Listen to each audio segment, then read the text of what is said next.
Helena was a young black woman, 22 years old, determined and resilient.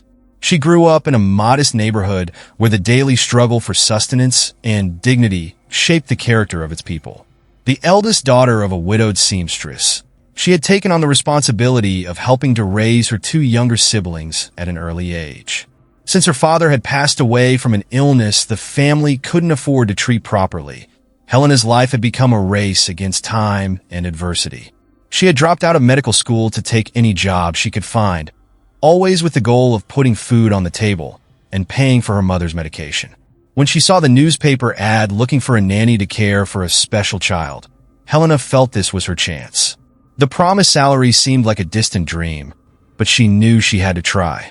And so, with a worn-out backpack slung over her shoulders and her heart full of hopes and fears, Helena arrived at the Albuquerque mansion. The iron gate seemed like a barrier between two worlds. On one side was hers, filled with sacrifices and struggles. On the other was a universe of luxury she only knew from the movies. She rang the doorbell, and the housekeeper appeared, serious and without a trace of warmth. "You must be Helena," the woman said, quickly assessing her. "Come in. Mrs. Renata is waiting." Helena nodded, adjusted her simple uniform, and followed silently. Inside, she tried not to show her nervousness, but each step felt like a test.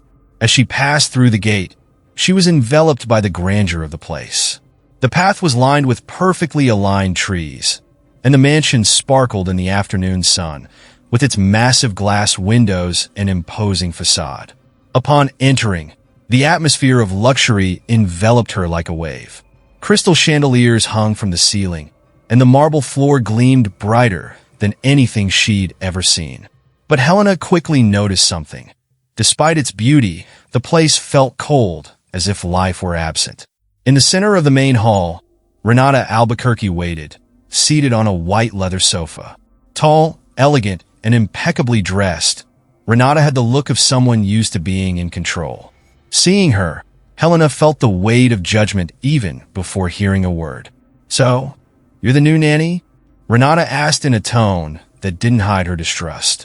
"Yes, ma'am," Helena replied, trying to sound confident despite her racing heart. Renata rose, walking slowly toward her, her heels echoing in the hall. She stopped very close, analyzing Helena from head to toe. "Theo is a fragile boy. His health is delicate, and he needs constant attention. I'm not hiring you to be his friend or play with him. I'm hiring you to take care of him. Understood?" Helena nodded. "You can trust me, ma'am. I promise to care for your son with complete dedication." Renata narrowed her eyes, as if doubting her words. "We'll see," she said before stepping away and disappearing through one of the corridor doors. Shortly after, the housekeeper escorted Helena to Theo's room. Upon entering, she found the boy lying in a huge bed, surrounded by expensive toys that seemed untouched. He was small, pale, and his large, watchful eyes observed her with quiet curiosity. "Hi, Theo," Helena said with a gentle smile. "I'm Helena. I'll be taking care of you now." Theo didn't respond. He simply stared at her with a mix of shyness and distrust. Helena realized she would need more than words to break the ice. She pulled a small puppet from her backpack and, using a funny voice, began an impromptu puppet show. "Hello, Theo. I'm the guardian of special children. You seem like one of them. Shall we be friends?" Theo blinked, saying nothing, but slowly, a shy smile appeared on his face. A short laugh escaped, and Helena knew at that moment that she had earned his trust. From Theo's first timid smile, Helena felt there was something special about him. He had a delicate way of expressing himself, always observing more than speaking. Helena realized he was intelligent and sensitive, but also incredibly lonely. In the first weeks, Helena dedicated herself to earning Theo's trust. She made up stories, games, and even improvised songs to make him laugh. Gradually, Theo began to open up, sharing little things about his dreams and fears. The more Helena got to know him, the more she felt that he needed her, not as a nanny, but as someone who truly saw him. Renata, on the other hand, watched everything from a distance. She didn't like to get directly involved with Theo, preferring to delegate his care to Helena. At the same time, she kept a critical eye on the young nanny, ready to point out any mistake. Renata didn't understand the connection Helena was building with her son. For her, affection and empathy were irrelevant. Theo needed technical care, not sentimentality. The relationship between Helena and Renata was like walking through a minefield. No matter how much Helena followed the rules and worked diligently, nothing seemed good enough for her employer. Every smile Theo gave Helena, every step she took to break through the boy's isolation, seemed to subtly but palpably irritate Renata. Renata called one afternoon while the nanny was helping Theo assemble a puzzle in the playroom. Her voice carried that cold tone Helena had come to recognize. "I need to speak with you." Helena stood up quickly, wiping her hands on her apron. "Of course, ma'am," she replied, trying to hide her nervousness. Renata led her to the office, a room with dark furniture and a large window overlooking the garden. Closing the door behind them, she turned and crossed her arms, her gaze piercing Helena. "You're here to care for my son, not to pamper him." Helena was confused. I don't understand, ma'am. What did I do wrong?" "Theo doesn't need so many games and stories," Renata continued, her voice filled with irritation. "He needs discipline routine. Children like him are fragile, and you're creating illusions. I don't want him becoming emotionally dependent on you." The word struck Helena like a blow. She wanted to argue, to explain that everything she did was for Theo's well-being, but she knew it would only worsen the situation. So, she took a deep breath and replied firmly, "I understand, ma'am, but I believe a little affection and joy can help with his development." Renata raised an eyebrow, clearly surprised by the response. But instead of arguing, she gave a cold smile. "That's not what I asked for. Just do what you were hired to do." After that conversation, Helena began to feel the weight of Renata's distrust. Every action she took with Theo seemed to be scrutinized from a distance. She noticed Renata's quick glances as she passed through the room or the housekeeper's comments, which were clearly repeating something Renata had said about her. Theo also started to sense the tension. One day, while they were playing in the garden, he suddenly asked, "Helena, are you going to leave?" She paused, surprised. "Why are you asking that, Theo?" The boy shrugged, but there was a hint of sadness in his eyes.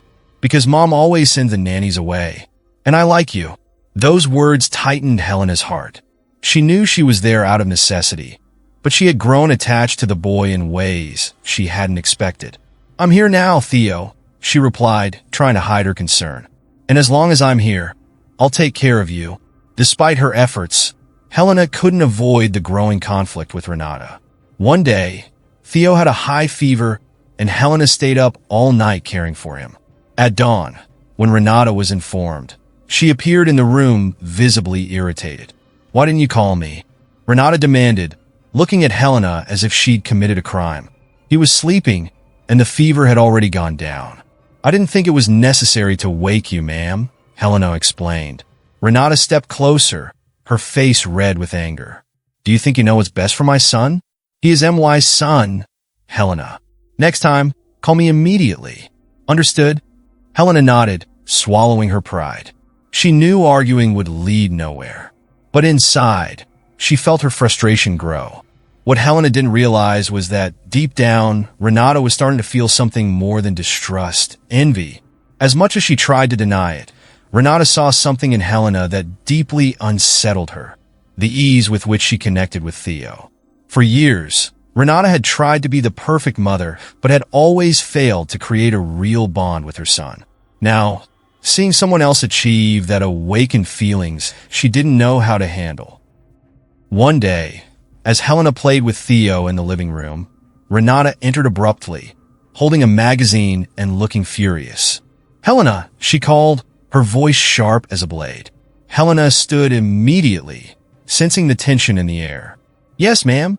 Renata raised the magazine and waved it in the air. "What is this?" Helena frowned, confused. "I'm sorry, but I don't know what you're talking about." "Theo had paint on his hands yesterday, didn't he?" Renata asked, not giving space for a response. "He stained the white sofa in the living room, and I just noticed it now. Weren't you supposed to prevent this?" Helena blinked, trying to recall what had happened the day before. Theo was painting, but I cleaned everything before I left. Something must have been missed, but ma'am, I swear I was careful. Careful? Renata laughed, but it was a cold, almost cruel laugh. Being careful would mean preventing him from making a mess in the first place. Theo, who had been watching from the corner of the room, interrupted with a trembling voice. It wasn't Helena, Mom. It was me. Renata turned to her son, clearly irritated. Theo, this isn't about you. Helena is here to make sure these things don't happen. If you had hurt yourself with that paint, who would be responsible?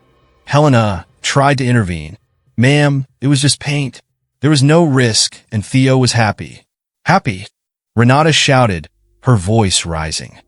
He doesn't need to be happy. He needs to be safe. You're not doing your job. Helena. The argument ended with Renata storming out of the room, leaving Helena and Theo in silence. Although she hadn't said it outright, the weight of the blame fell entirely on Helena. 2 days later, while Helena was organizing Theo's clothes in his room, the housekeeper appeared at the door, wearing a serious, reserved expression. Helena, Mrs. Renata wants to see you in the office. Helena felt a chill run down her spine. Did something happen? Just go, the housekeeper replied before disappearing down the corridor. In the office, Renata sat behind a large mahogany desk, flipping through papers with a stern expression. As soon as Helena entered, she closed the folder with a snap. Helena, she began in a controlled voice, I need to be honest. I don't think you're suited for this job. Helena froze. Ma'am, I don't understand. I've dedicated myself so much. I take care of Theo as if he were... Renata raised her hand, cutting her off. Caring isn't enough. You're careless, permissive. And frankly, Theo is becoming too dependent on you. That's not healthy for him. But he's improving. Helena argued, her throat tightening. He's happier, more confident. Everything I do is for his benefit. Renata showed no sign of emotion. That doesn't matter. I made my decision. I want you to pack your things and leave today. Helena felt the ground vanish beneath her feet. Ma'am, please. I need this job. My mother is sick and my siblings depend on me. But Renata remained unmoved. That's not my problem. Your departure is immediate. As Helena left the office, she felt crushed. Theo found her in the hallway and ran to hug her, sensing that something was wrong. You're leaving, aren't you? He asked, tears welling in his eyes. Helena knelt down, holding Theo's small face in her hands. I didn't want it to be like this, Theo. But no matter where I am, I'll always remember you. She tried to smile, but tears streamed down her face. Theo hugged her tightly, as if trying to stop her from leaving. That evening, Helena walked out the mansion's back door, carrying her backpack and a heart full of sorrow. Yet, although she didn't know it at the time, this ending would mark the beginning of something much greater. Helena left the mansion that night with a broken heart and tear-filled eyes, but something inside her refused to give up. The humiliation of being unfairly fired still weighed heavily, but she knew she had to move forward, for her mother, for her siblings, and most importantly, for herself. The following days were difficult. She found temporary work as a pharmacy clerk, enough to cover the basics at home. But every time she looked at the medicine she sold, she remembered her old dream, becoming a doctor.